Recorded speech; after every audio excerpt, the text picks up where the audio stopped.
Collector भी आता है और एडवोकेट भी आता है। अध्यक्ष जी ने पूरी मेहनत करके तमाम लोगों के साथ बैठ के जो बातचीत करी, इसलिए मेरा निवेदन है कि जितने भी जिन्होंने काम किए हैं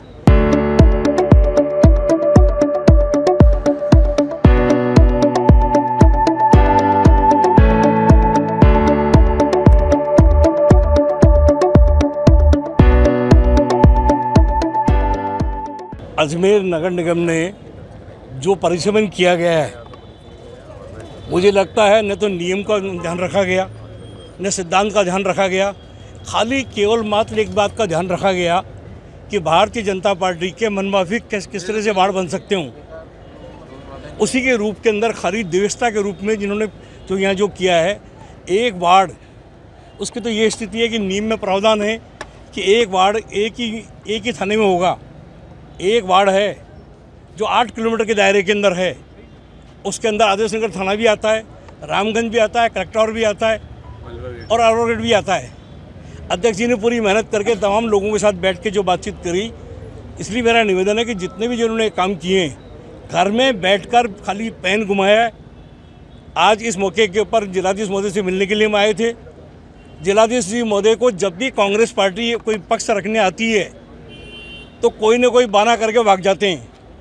उनको पता है कि गांव का आदमी आएगा, शहर का आदमी आएगा, कोई उनसे शादी ब्याह की तो बात करेगा नहीं, जनहित की बात करेगा। जनहित के मुद्दे पर जब उनके पास में आने का होगा, वो जनता के सामने फेस ही नहीं कर पाते हैं।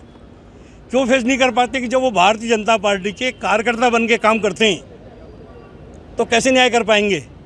आज अजमेर के अंदर जिस तरह से किसी वार्ड के अंदर 3,500 की जनसंख्या रखी है और किसी वार्ड में 9,000 की जनसंख्या है, कोई एक अनुपात तो होना चाहिए।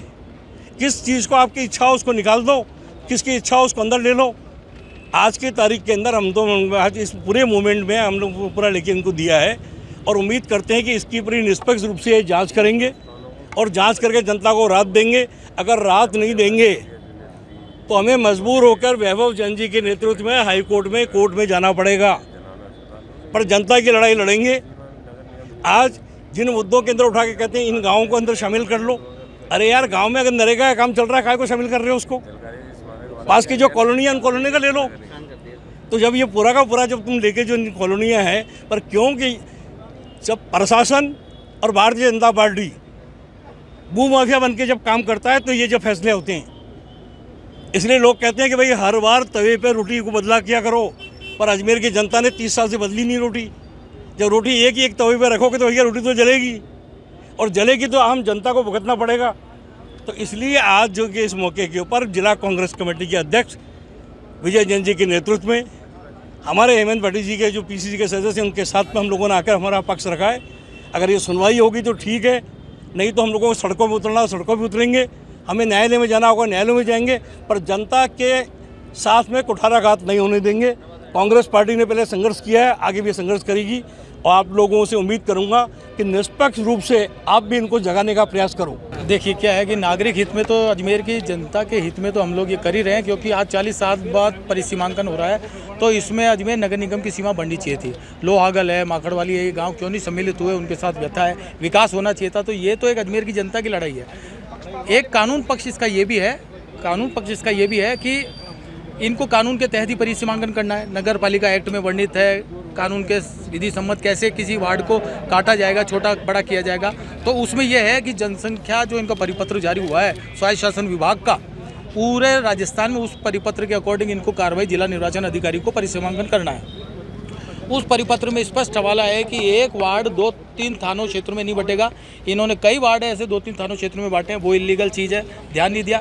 सबसे मुख्य बात है कि अनुमानित जनसंख्या इन्होंने जो माननी है परिपत्र में है कि अनुमानित जनसंख्या को डिस्ट्रीब्यूट किया जाएगा प्रत्येक वार्ड में, उसका जो रिजल्ट निकलेगा उससे 15% ज़्यादा और 15% कम ही कर सकते हैं, उससे ज़्यादा नहीं कर सकते। अब अनुमानित जनसंख्या इन्होंने डिस्क्लोज नहीं करी, तो हमने लेटर देके जिला निर्वाचन अधिकारी को कि कम से कम ये तो बताएं अनुमानित जनसंख्या आपने मानी किसनी है। 80 वार्ड तो बना दिए, लेकिन अनुमानित जनसंख्या क्या मानी है। तब हमको इन्होंने लेटर दिया, उसके जवाब में हमारे पास ये सूचना आई कि अनुमानित जनसंख्या इन्होंने 5,54,000 मानी है। 5,54,487 ये अनुमानित जनसंख्या निकल गई। अब इसको 80 वार्ड में डिवाइड करके जो इनका रिजल्ट आया उसके अकॉर्डिंग 6908 प्रत्येक वार्ड की अनुमानित जनसंख्या निकलती है। इससे 15% ज़्यादा तो होता है 7944 और 15% कम होता है 5872, यानी ये एक आंकड़ा आ गया। अब इससे कम और इससे ज़्यादा नहीं कर सकते। अब इन्होंने क्या किया, 5872 से कम 3500 4100 कई वार्डों में रखे। क्यों रखे? जब कानून है, जब है पूरा स्पष्ट है, जब तो क्यों रखे, किस लिए, किसको फ़ायदा देने के लिए, क्यों वार्ड को छोटा करके 3500 की उसमें संख्या निर्धारित करी। कई जगह इन्होंने 7944 से ज़्यादा करके 9000 8500 8500 8700 क्यों रखे। हमने इसकी पूरी वो जानकारी निकाली तो तकरीबन ये इतने सारे वार्ड है, 26-27 वार्ड है, जिनमें इन्होंने किसी में ज़्यादा करी है, किसी में कम करी है। तो ये प्रशासन क्या कर रहा है, कैसे इन्होंने सीमांकन किया है, क्यों ये कम ज़्यादा हुई, तो ये एक आपत्ति कोर्ट में जाने लायक भी है। अभी 17 तारीख की आपत्ति चल रही है। अगर ये इसको दुरुस्त कर लेंगे, सबको सीमांकन में आबादी के अकॉर्डिंग रखेंगे तो ठीक है, नहीं तो फिर कोर्ट में अगर चैलेंज करना होगा तो रिट में, याचिका में हम चैलेंज करेंगे। दूसरी बात है, जितने भी संस्थान है, नगर निगम है, नया नगर निगम 30 अप्रैल को ये आगे उसकी आनन फानन में उसका उद्घाटन करने जा रहे हैं। तो ये हमारा विरोध है कि ये ऐसी कौन सी जल्दबाजी है।